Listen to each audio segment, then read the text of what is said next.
वर्ष 2006 में forest right act आया।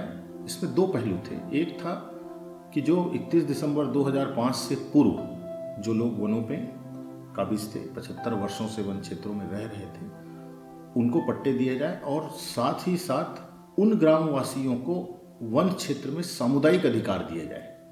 और उस सामुदायिक अधिकार के अंतर्गत लघु वनोपज का संग्रहण, चराई की सुविधा या निस्तार की सुविधा, वो सारी चीज़ें जो सदियों से वनवासी वन क्षेत्रों से लेते रहे हैं, उसका उल्लेख था।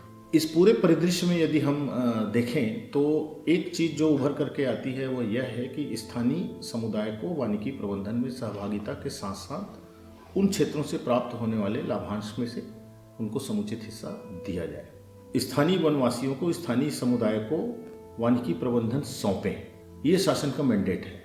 और यहाँ पर सबसे बड़ी आवश्यकता जो है वो वन समितियों को तकनीकी रूप से, वैज्ञानिक रूप से प्रबंधन के लिए सशक्त करना। और यहाँ पर जो स्वयंसेवी संस्थाएं हैं या जो नॉन गवर्नमेंट ऑर्गेनाइजेशंस हैं जो इस क्षेत्र में ऑलरेडी काम कर रही हैं, उनकी एक बहुत महत्वपूर्ण भूमिका है।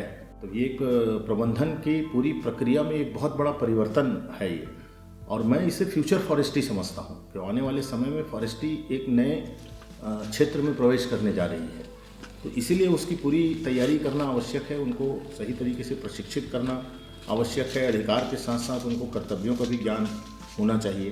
अभी तक के हम लोगों ने जहाँ जहाँ पर भी देखा है, लोग अधिकारों के बारे में तो जागरूक हो जाते हैं, लेकिन अपने कर्तव्यों को उतनी गंभीरता से नहीं लेते हैं।